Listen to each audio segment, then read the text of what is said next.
You're listening to Mammal Watching with Charles Foley and John Hall. You can find other episodes at mammalwatching.com/podcast. Welcome to the Mammal Watching podcast with me, Charles Foley, in Minneapolis. And me, John Hall, also in Minneapolis. Welcome, John. It's very good to have you here. It's good to be here yet again, Charles. Thank you for your patience and tolerance. Indeed, we are looking for star-nosed moles, and we have buckets spread out all across the lawn in the garden. Not quite sure what the neighbours think of it, but I will probably hear about it later. Yes, so today we are going to be talking to Bill Robichaud, who is one of the world's leading Saola experts. But before then, we will be also interviewing someone else, won't we, John? We will. Charles and I thought the podcast would be a nice way to meet members of the community occasionally. And we thought we'd start with Greg Easton, who some of you will know won the prestigious Nutter Award, the Mammal Watching Award, for Best Trip Report this year, with his compilation of multiple trips to Yellowstone over the years. So Greg is calling in from Boise, Idaho, but he's an Alaskan.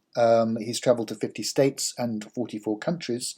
Some of those trips with he has six children, ages 10 to 21. And you may have seen Greg's reports as well as Yellowstone from Kana in India, Torres del Paine in Chile, Kaktovik in Alaska, the Peruvian Amazon, and Jaguarland in Bolivia, amongst others. Greg, it's great to meet you. Thank you very much. My pleasure to be here with you both. Yes, great to meet you, Greg. So why don't we start out by having you tell us a bit about yourself? Sure. I grew up in Alaska, and that's really where I started getting into mammal watching. I have a wife and six wonderful kids, ages 11 up to 22, and we have made mammal watching just a part of our way of life with the kids, and it's been a wonderful experience for all of us to share. So today I live in Idaho, but if I go back to my roots in Alaska, some of the early experiences that really got me into wildlife watching were when we would drive home in the evenings. We lived outside of Fairbanks. We would take the long back road home to drive by some spots where the moose would frequent, and just really got into animals at an early age. My mom, she worked with an adoption agency, and one of the families that she worked with sent us some old slides from brown bears fishing for salmon, and I had those printed and put in a scrapbook along with postcards that I would collect of animals, and that was kind of really where I first got into animal watching. That would make a lot of sense growing up there. What a fantastic childhood. So people will be familiar with many of your trip reports, but in particular, I hope some of the listeners will know that you won this year's very prestigious Nutter Award for Best Trip Report, no less, for your anthology of reflections of 20 years of Yellowstone visits. Can you tell us a bit about the background to that trip report and the visits? Sure. I moved to Idaho in 2006, and since then I've been to Yellowstone at least once every year and take my kids with me on most of those adventures. We've been in all of the entrances or exits to the park. We've camped. We've stayed in various lodges and just tried to have the full experience all throughout Yellowstone.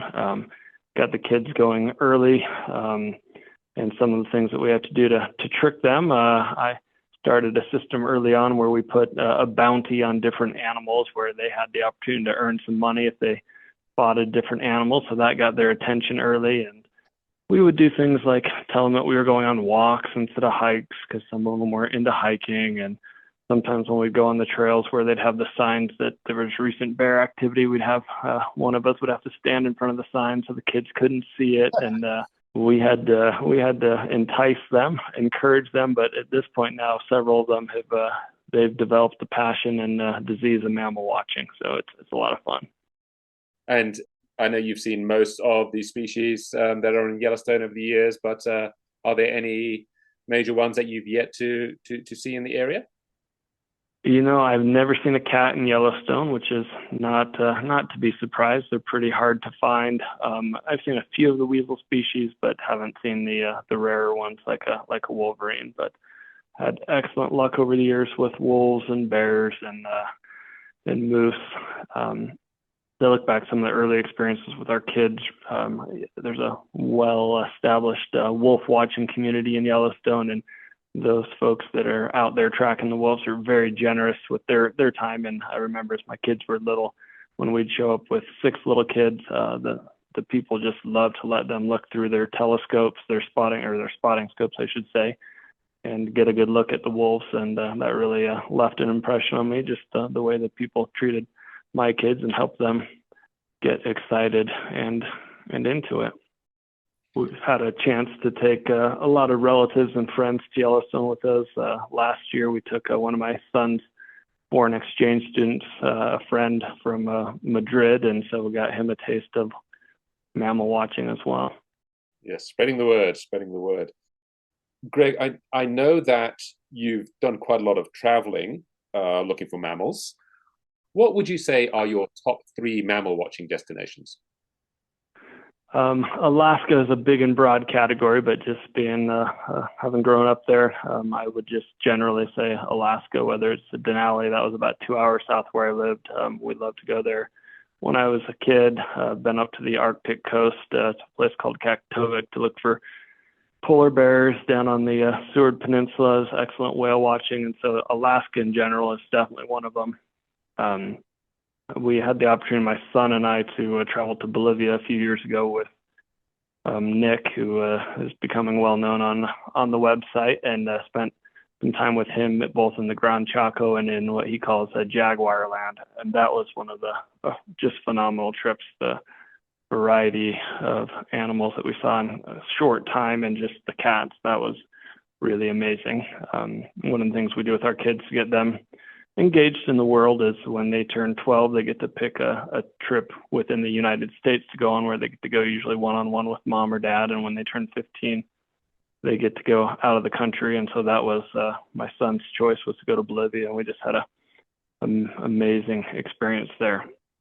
After Bolivia, it's probably a toss-up just between the Serengeti ecosystem and Kana in India. Just the sheer number and variety of animals in those destinations is hard to beat. After we went to Kenya, we took my kids with us on that trip.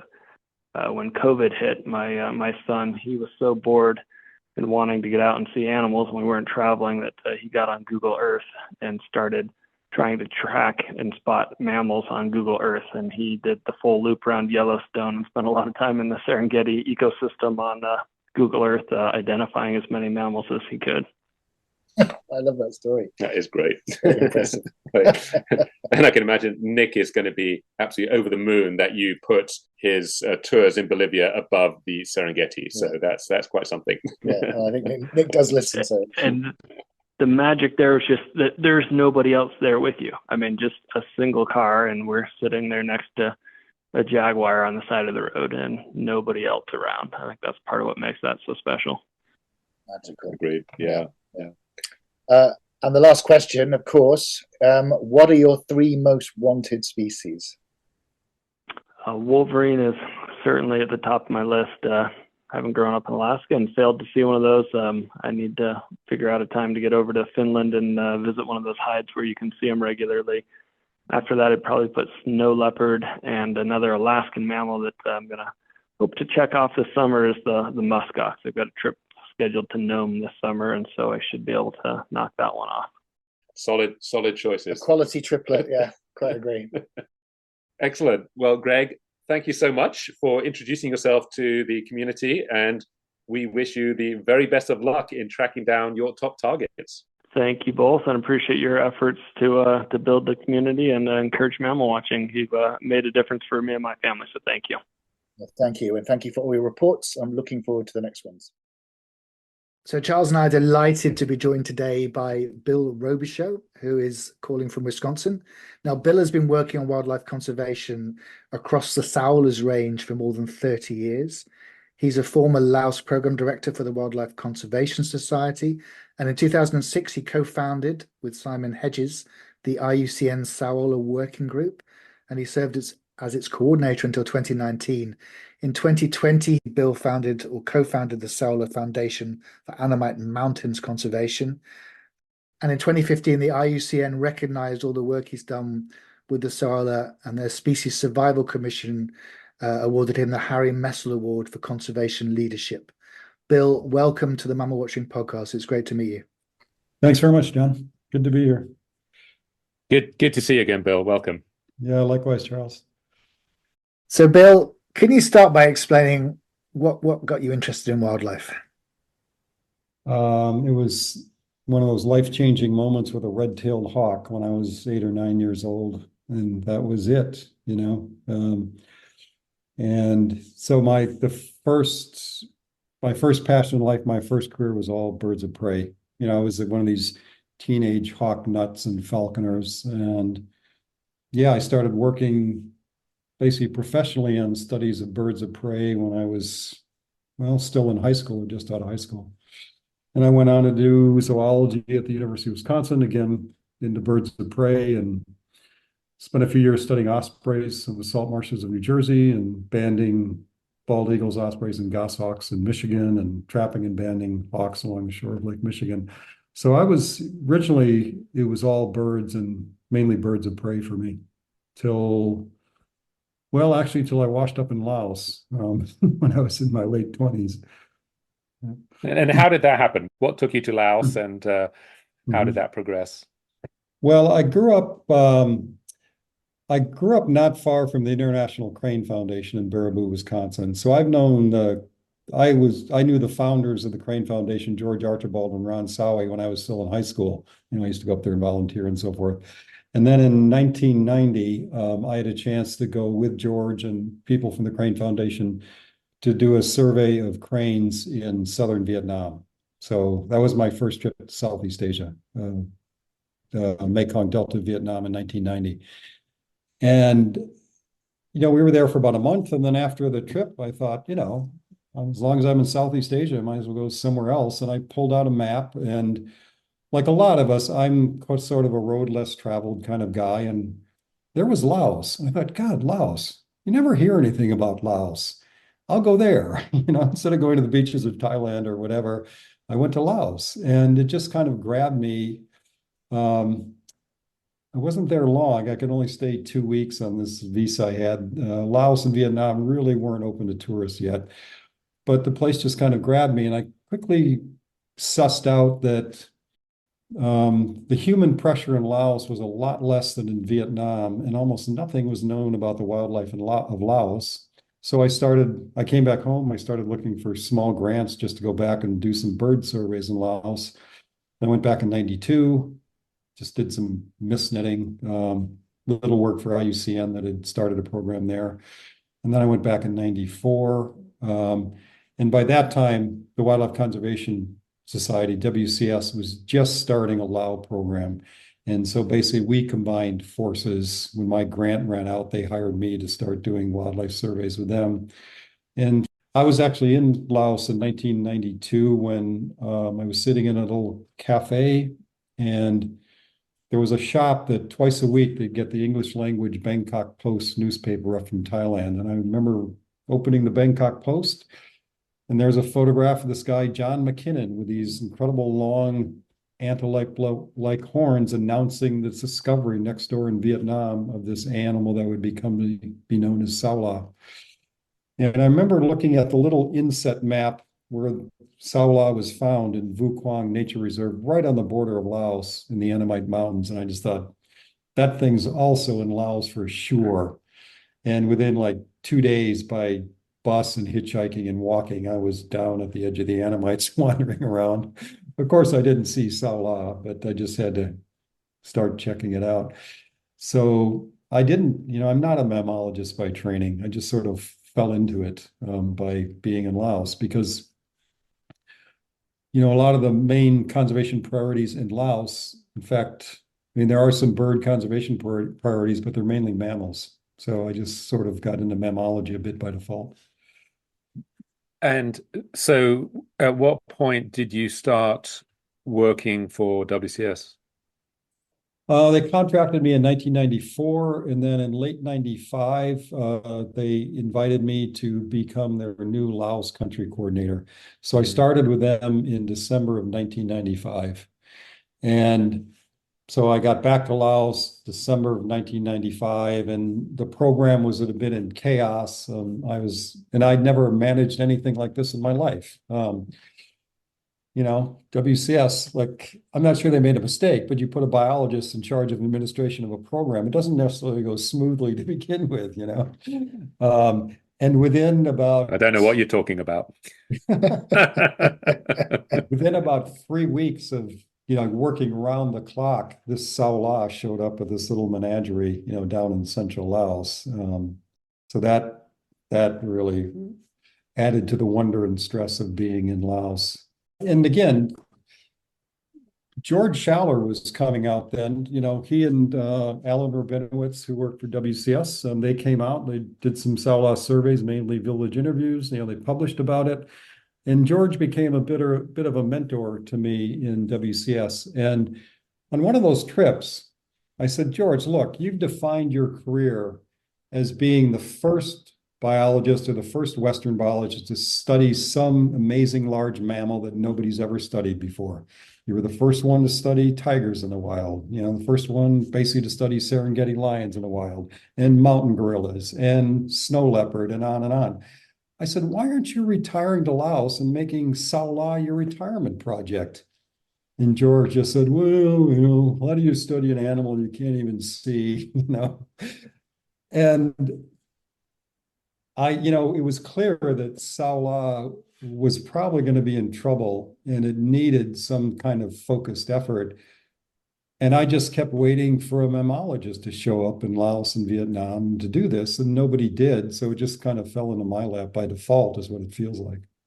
Simon Hedges, who was then chair of the Asian Wild Cattle Specialist Group, he and I met at we already knew each other, but we saw each other at a conservation conference in Bangkok in 2006. And we both sat down, and we and others, it wasn't just us two, recognized that this problem of snaring in the Annamites that had really propped up, it just came sort of out of nowhere in the mid-1990s, just after Saola was discovered, was driving Saola to extinction. And well-meaning efforts by programs in Laos and Vietnam, and the government agencies and WWF and WCS, kind of focusing on Saola part-time wasn't going to be enough to save it from extinction. So on a drinks napkin, Simon and I sketched out the Saola working group, which would sit under the Asian Wild Cattle Specialist Group. And that was in 2006. We formed this group. There were about a dozen of us to start. We mostly existed by email for the first couple of years. And then we started to raise money to pay me my time to actually work on this. So basically, my work for the next 10 years was mostly coordinating the Saola working group. Wow. So, 30 years later, you've learned a lot about this animal, which for most of us is, well, I think for everyone is mythical. What do we know about a Saola? Can you describe it for the listeners and tell us what we know about its ecology? Well, just one correction, John. We have not learned a lot about it. Okay. We still know almost nothing about it. I mean, here's an amazing fact for your mammal, podcast about watching mammals. This is by far the largest mammal or the largest terrestrial animal of certain existence that's never been seen in the wild by a biologist. Is that right? Well, that's amazing to think about. In the 21st century. Here's a thing, weighs 100 kilos, unmistakable from any other animal. We know it's out there. No biologist has yet seen this in the wild. I think that's why it's gotten this nickname Asian unicorn. It's not because it only has one horn. It's because it's incredibly beautiful and very difficult to see. Yeah. I've had the good fortune, I've spent more time with a Saola than any Westerner, any biologist, this captive in 1996 in January. But that's the only Saola I've ever seen in 30 years of paying attention to this animal. So to say we know a lot, we know some things. Its genus name, it was given when it was described by the Vietnamese biologist and John McKinnon, is Pseudo-oryx, because it superficially resembles the oryxes of North Africa and the Arabian Peninsula. So it's got very long, slightly curved, very sharp horns, about 2 feet long. Beautiful pattern of white spots and slashes on the side of the face. In shape, to me, it looks like a big diker. So it's kind of got this slope-backed kind of shape to it. But the genetics show that it's a very primitive bovid. It's a member of the cattle family. It All looks right. nothing like a cow. It branched off millions of years ago from that line, but its closest living relatives are probably, a Noah, Tamaraw, wild water buffalo, even though it looks Wow. nothing like them. It does look much more like what we would typically think of as an antelope. An interesting feature is it's got these huge maxillary or premaxillary glands along the muzzle. So it's got this huge gland that's, I don't know, it's about 4 or 5 inches long and a couple inches wide, and it's got this muscular flap that it can pop open like an awning and scent mark it. And as far as I know, this is the largest such gland of any extant mammal. We know it's solitary. Basically, it's not a herding animal. It's a forest browser, and it's not a grazer. It's considered to be a montane animal, but we don't really know that. It is in the Annamite Mountains. But before humans really started settling Vietnam, the Annamites probably extended all the way to the seacoast. I mean, down to basically 50 meters elevation or less. That was the first land to be cleared, hundreds or thousands of years ago for rice paddies. It's possible Saola could have been all the way down to the coast, in that band of forest from the Annamites. As far as we know, there's no record of it above 1,000 meters, even though the Annamites do get up, over 3,000 meters. So right now, it's something of a mid-elevation species, between maybe 200 and 800 meters. But then that's also where there are fewer people and more of its forest that it needs. It does seem to be adapted to a particularly type of forest in the Annamite Mountains that we call ever wet forest. I think that was a term coined by my colleague Rob Timmons. Most of Laos and Vietnam is strongly monsoonal. So they have a very strong rainy season, and then they have a dry season where it won't rain for months at a time. In this particular type of forest in the Annamites, it gets some rainfall in every month of the year. So even when it's the dry season in the rest of Laos or the rest of Vietnam, it'll be kind of this cold misting rain in the Annamites. And Saola seems to be specific to this type of habitat. And of course, there's endemic plants and other types of endemic animals there as well. What's interesting is I remember as a kid watching a BBC documentary, and it was about the wildlife trade, and they interviewed a person in Vietnam, and he was a wildlife trader, and he was bemoaning the fact that the authorities wanted to close him down. But I remember very distinctly him saying that he had a species of antelope in his collection, which he had never seen before in any field guides or books. And this, as you say, was in the days when Vietnam really wasn't open to foreigners. And so in some respect, it didn't surprise me that a large antelope was discovered in Laos and Vietnam. But the fact that it's so big and so stunning was really quite remarkable. So it was discovered, what year? Was it in the 90s by Bill McKinnon? Yeah, 1992. And, I agree with you, Charles. I think it's arguably the most spectacular zoological find of the 20th century. Yes, Okapi was spectacular also, but that was found in the early 1900s. Saola shows up like in the closing years of the 20th century.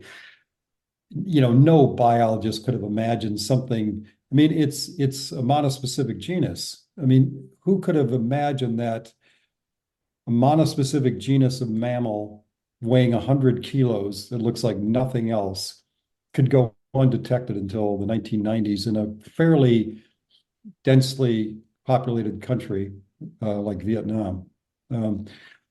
What happened was some Vietnamese biologists from like the university in Hanoi and the Vietnamese forestry department and John Kinnan, who was working for WWF at the time, they went to do a general biodiversity survey of a small nature reserve in the Annamite Mountains, Vu Quang Nature Reserve, right on the border of Laos.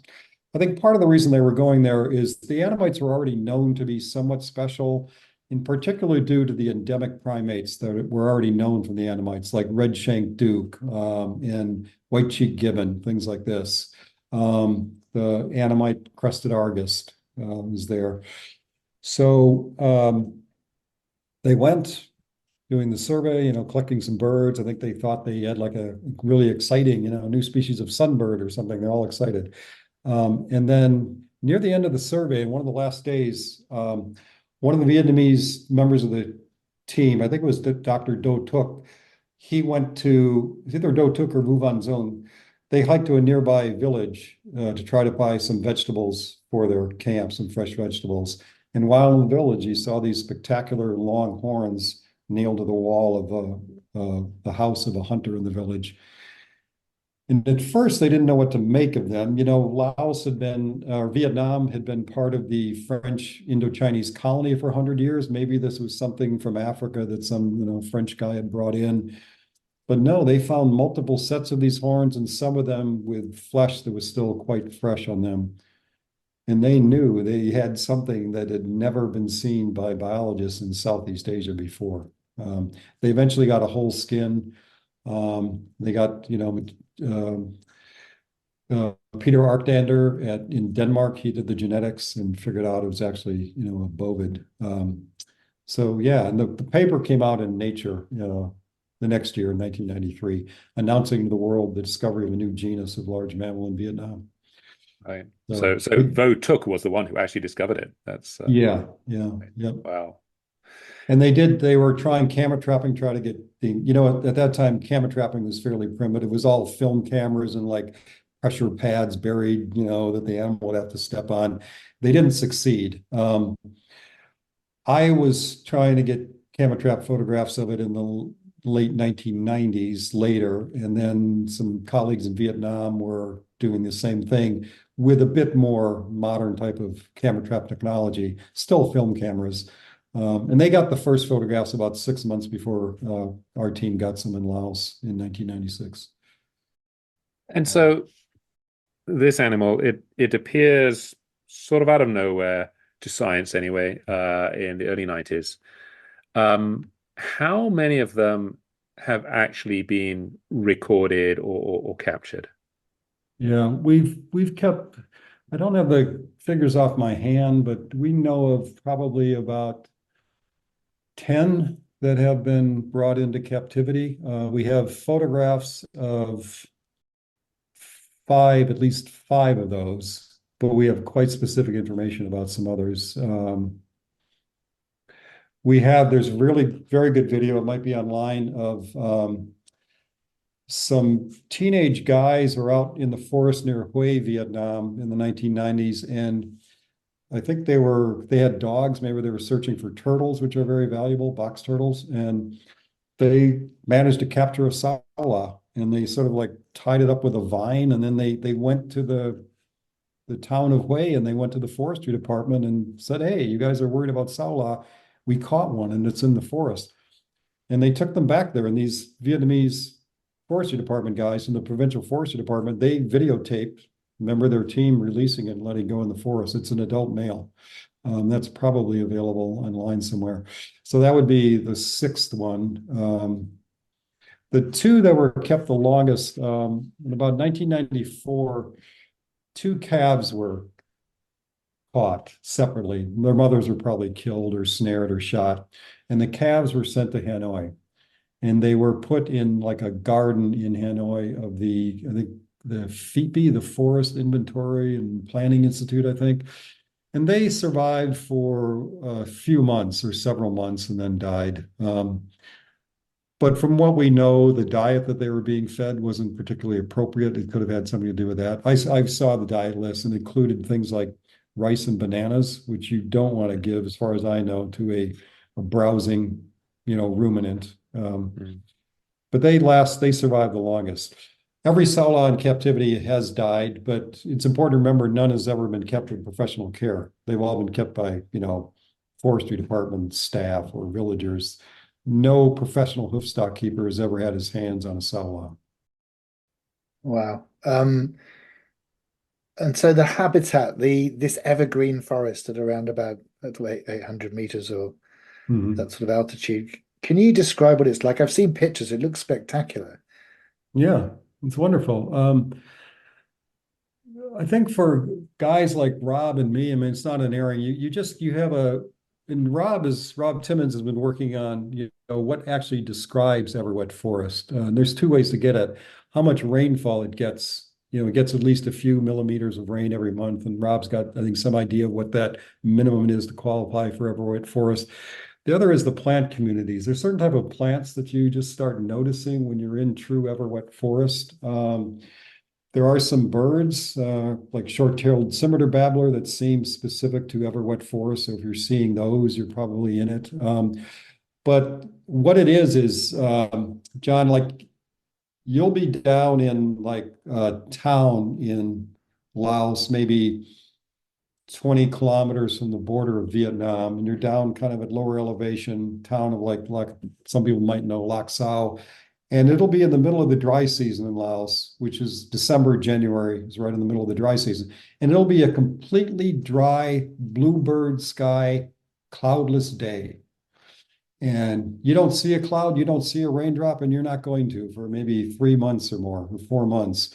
And then you just start driving up the road to the Vietnamese border, and you get within about 15 kilometers of the border or so, everything closes in on fog and mist.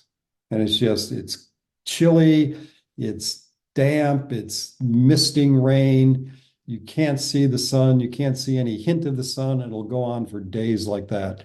This is what Saola seems to be adapted to. And other things, especially the plant communities. There's quite a number of probably endemic plants to this area, and some animals, as I mentioned, besides Saola. The large antlered muntjac. Yeah, actually, large antlered muntjac is found. We do find it in drier forests than you will find Saola. It is found in everwet forest, but it may not be so strictly tied to it as Saola.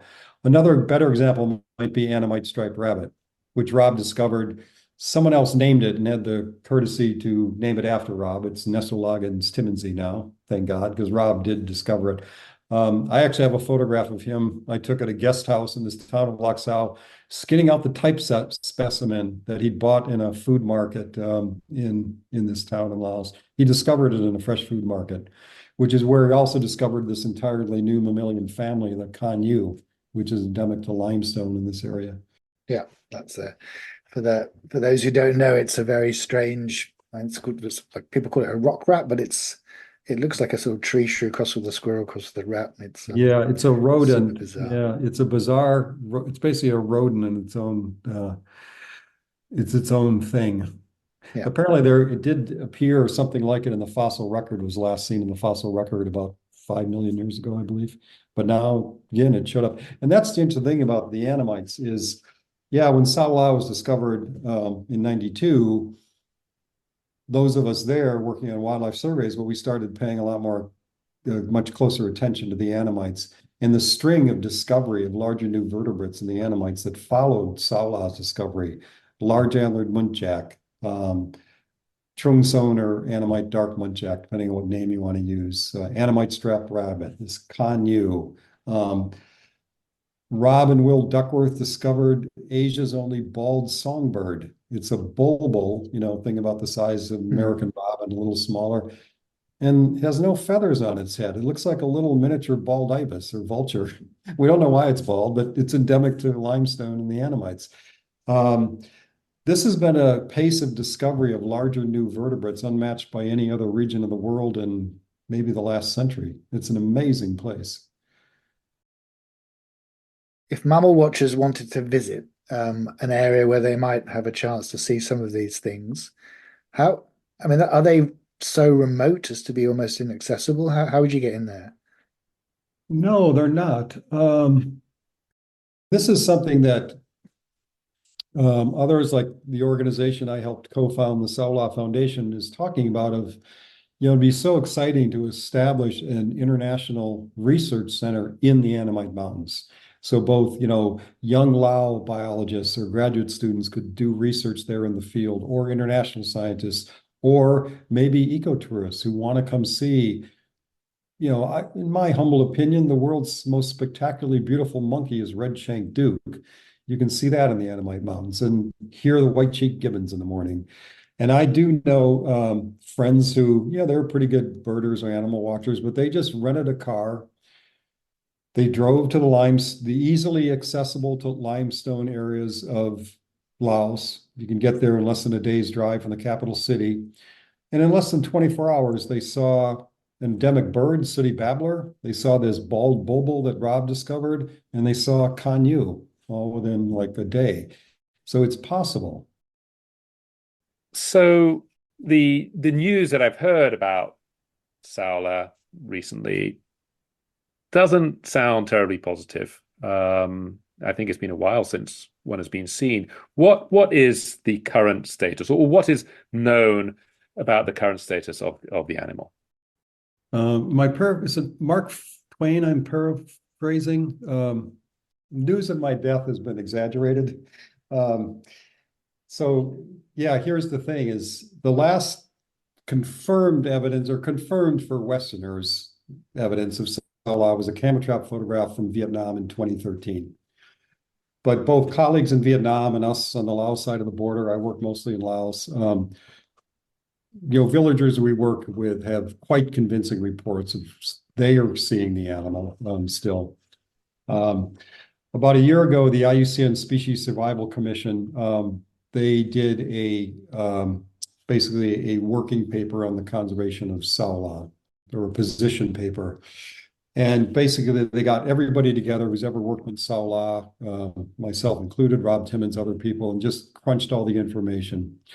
Because we were aware that there's this impression that because you haven't picked up a newspaper recently and seen a picture of a Saola, it's probably extinct.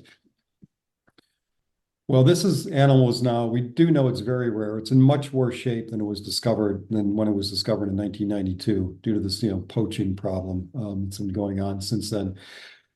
But the estimate is that less than 5% of the Saola's range has thus far been searched with a method appropriate to find it if it's there. So what the Saola Foundation was built to do is to solve this gap and problem and find Saola. This organization is quite convinced it's still there, at least in Laos, and they've probably developed the techniques to find it.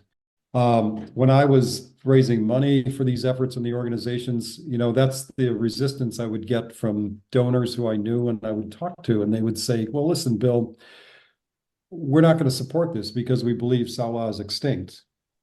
And my reply was two things. First, what data set are you basing that assumption on? They didn't have any. It was just like an impression, Saola is probably extinct. And I can say, well, I can show you our data sets from village interviews and stuff and analysis of habitat and search effort that it's probably still out there. And, you may be right that it's extinct, but if you're wrong at a time when we still would have had a chance to save this incredible animal, that would be a tragically bad decision.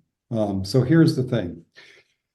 The Saola Foundation has developed a really interesting integrated methods to search for Saola and find it.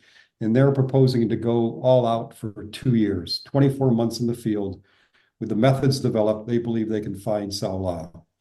So why don't we, instead of all of us guessing, is it still out there or not out there, let's just all cooperate and put the resources together for 2 years to answer that question. Because the Saola Foundation is convinced that after 2 years of the methods they're going to apply in the areas that have been chosen based on village interviews, Saola can be found. If they're wrong, and after 2 years you haven't found it, then it may well be too late for Saola, and then the conservation community can have a conversation. Do we now move on to large antlered woodpecker saving Annamite striped rabbit or red-shanked duke? But let's all give Saola a chance, give it a shot of this intensive search effort. This animal's been on the planet for 8 million years, and within 30 years, it's about to go extinct to human activity. Let's give it this chance. Mm-hmm. So the last camera trap photo was in 2013, and you were talking about the IUCN. Did they have a plan at some point to try and capture some and bring them into captivity? Was that what I read?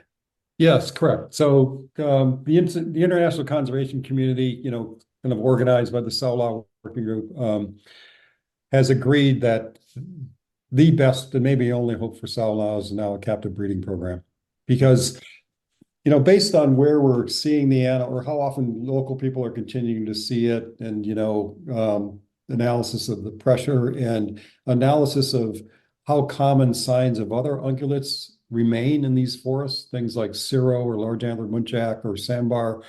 Um, it's almost certain that fewer than 100 Saola still remain, and it could be fewer than 50. It could be 10 for everybody knows, because it's so hard to count. And there is no place in its range where it is secure from poaching. So it is still in decline. There are very few left, and every population and subpopulation is probably still in decline. Mm-hmm. One hope is that, unlike rhinos or tigers, poachers aren't out trying to kill the last Saolas. One ray of hope for Saola is, because it hasn't occurred in China, at least not recently, it doesn't appear in the traditional Asian pharmacopoeia. There's no medicinal use for Saola, unlike there is for, every cat bone or deer antler or these box turtles. So poachers aren't out trying to find Saola. The problem is, in a place like the Annamite Mountains, there's so many other animals valued in traditional Asian medicine that they're filled with poachers searching for these other things. And the main problem is they set hundreds of thousands of wire leg hold snares to catch cats and deer and bears and primates on the ground, everything else. Well, these things are non-selective, and Saola has been caught up in the general slaughter. Conservation organizations and the governments of Laos and Vietnam, they've done really well-intentioned work in trying to increase the protection in situ and get rid of these snares. But they're just getting swamped. It's, bailing the Titanic with some buckets. So at some point, you have to give up and launch the lifeboats. And in this case, it means we've got to get these last Saolas into a captive breeding program. The government of Vietnam has agreed, the government of Laos has agreed, and the government of Vietnam has allocated some land in one of their national parks, Bac Ma, right on the edge of the Annamite Mountains, for development of a Saola conservation breeding center, with the understanding that this will be done with the best practice international expertise. It certainly will be managed with international partners who know how to take care of exotic hoofstock and breed them in captivity. It's what IUCN calls the one plan approach, where traditionally you'd have like some people working on protection of the animal in its natural forest and habitat, and somebody else working on a captive breeding program. This integrates them into one program. And the goal isn't to save Saola in a captive breeding program. The vision and goal is Saola roaming free in the Annamites one day. The point is that there aren't any place in the Annamites yet that are safe enough for it. So they have to be brought into the captive, safe environment, while the longer term changes in attitudes about poaching and better protection can be established in the Annamites, with the goal eventually of releasing them back to the wild. Wow, it's good news, because like Charles, I was really unsure about this, whether there are any left. So to hear your optimism that there are some left is great news, because what a tragedy for the planet to lose something so unique. And like you say, it had been around. It's been around for 8 million years, and the chances of it, just because it hasn't been seen for 10 when it wasn't seen for until 1990, 1992, Exactly. did you say? Right. That's just a drop in the ocean of time. So it certainly Yeah, it's like, would be very negative to give up on it so quickly. how many, I don't know. I mean, there have been biologists working. I mean, there were French mammalogists doing surveys, in Indochina. There have been biologists and mammalogists searching Indochina for mammals for, getting on hundreds of years now. And when Saola was very common, they didn't find it. So to say, oh, now it's much rarer, but we haven't seen one, for 10 years, so it must be extinct. I would be very careful about, drawing to that conclusion. There's also talk, about de-extinction of Saola, de-extincting it through cloning and stuff like that. I would prefer to go down that road and put resources down that road once we're sure it's really extinct in the wild, because there's something for me, I don't know if you guys feel the same way. Saving an animal in a laboratory in a test tube is a different thing from saving this ancestral animal in the Annamite's forest, if it's at all possible. That's a different thing going there.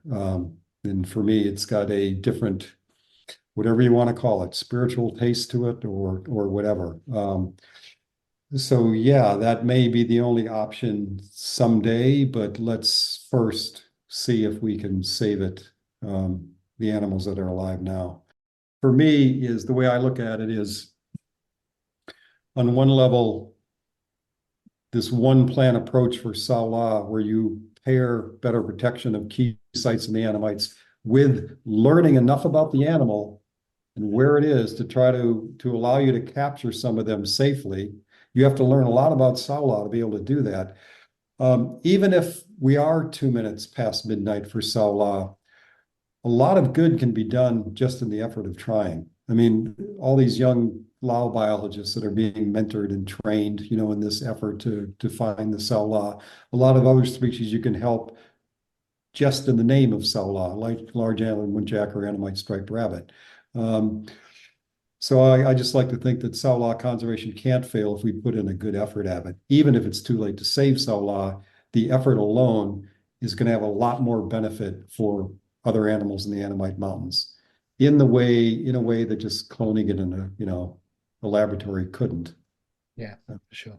Not that those techniques won't have value someday or aren't having value now, of course. But for me, it's sort of like timing and sequencing, I would say.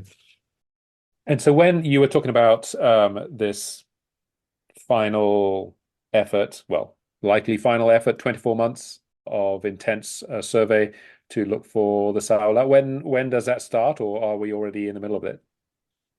The last I know from the Saola Foundation, it may have already kicked off in March of this year, but don't quote me on that. But certainly they're very, very close to starting. They have all the team together and the technology, and it's based on there's basically 3 pillars to their search effort. You're not going to find Saola, or you're going to have a very difficult time now finding with camera traps.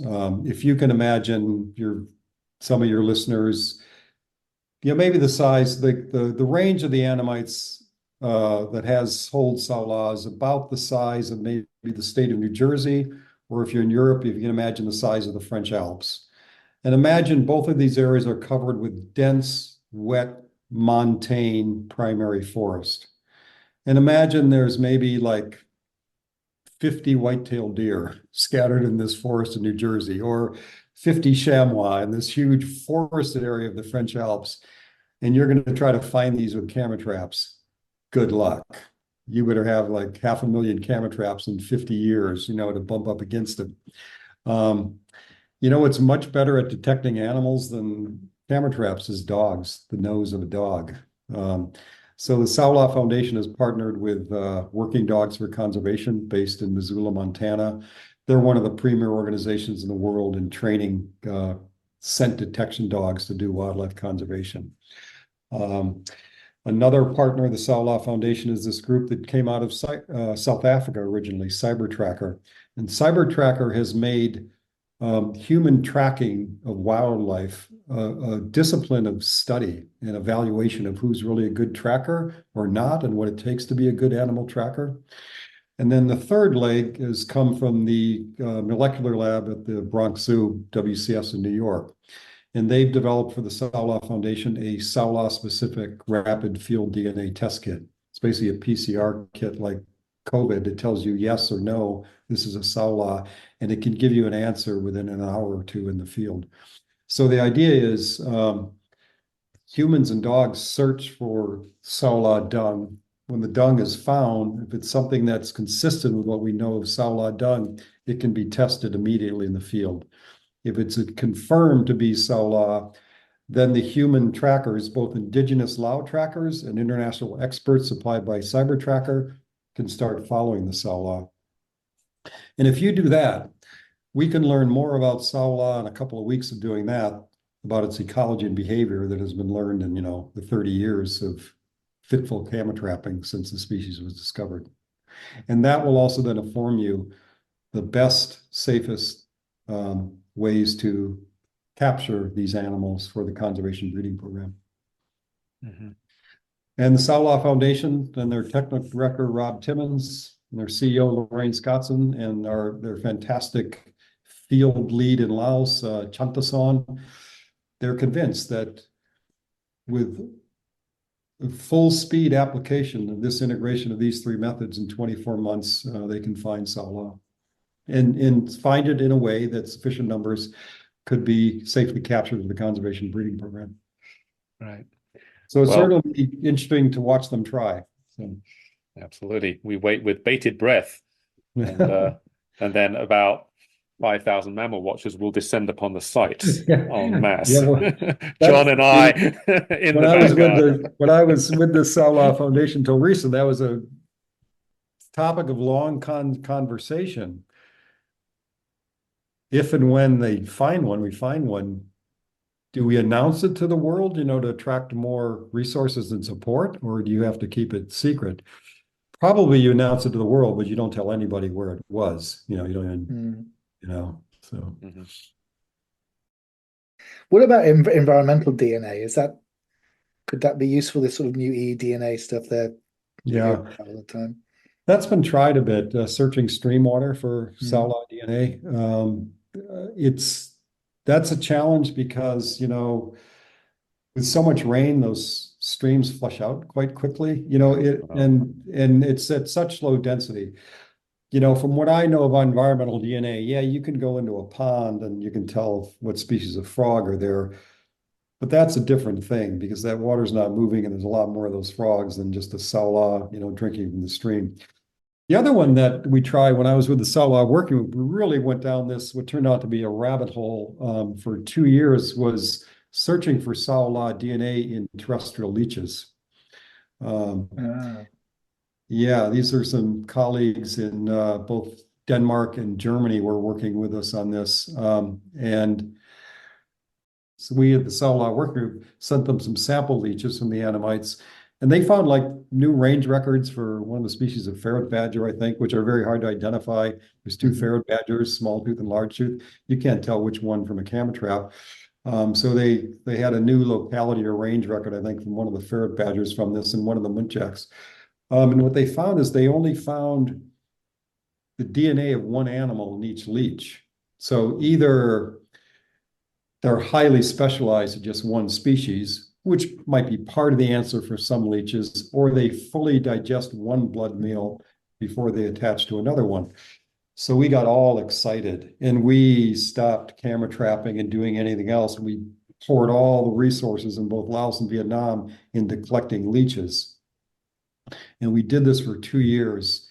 In the end, I think it put us back 2 years because the geneticists really wanted this to work because it was an exciting new genetics tool to find rare wildlife. The problem is it's much too expensive just to pick up one leech at a time and test it, and the odds that you pick up a leech and it last fed on a Saola rather than a rat or a wild pig or something else is minuscule. What we were doing is collecting hundreds of leeches and blending them basically in a leech soup, and then you put in Saola primers and see if there's any Saola DNA in that soup of 500 or 1,000 leeches. The problem the geneticists ran into, they said, we may have the technology to do this someday, but it's not there yet. So you just have this DNA soup of all these leeches and what they've been feeding on, and trying to find a little bit of Saola DNA in that DNA soup. They just didn't have the tools to see the Saola DNA efficiently. Charles and I thought the food in West Papua was bad, but leech soup takes a whole new level, I think, on the culinary delights of mammal watching. Exactly what I was thinking, John. Put a little lime in it, and it depends on what your genetics are, you can add some cilantro or not. Just a hint of Saola DNA to finish it off. Yeah. Bill, thank you so much. That was, fascinating, inspirational. I really want to go to the Annamite Mountains. Um, uh, Saola has now sort of leapt up the pantheon of mammals I would love to see one day, and it's pretty much at the top, I think. It just sounds such an intriguing and exceptional and beautiful animal. And I'm so glad to hear there's still hope and all the work you and your colleagues and your friends are doing to try and find the last ones and save that species. Thank you. Thank you very much. It's been great. Yeah, Bill, it really been fascinating. And please do stay in touch. If this group does find some Saola out in the wild, I'm sure the whole conservation community will want to know about it, but certainly every mammal watcher will as well. So, but thank you so much. You've been listening to Mammal Watching with Charles Foley and John Hall. You can find other episodes at mammalwatching.com/podcast.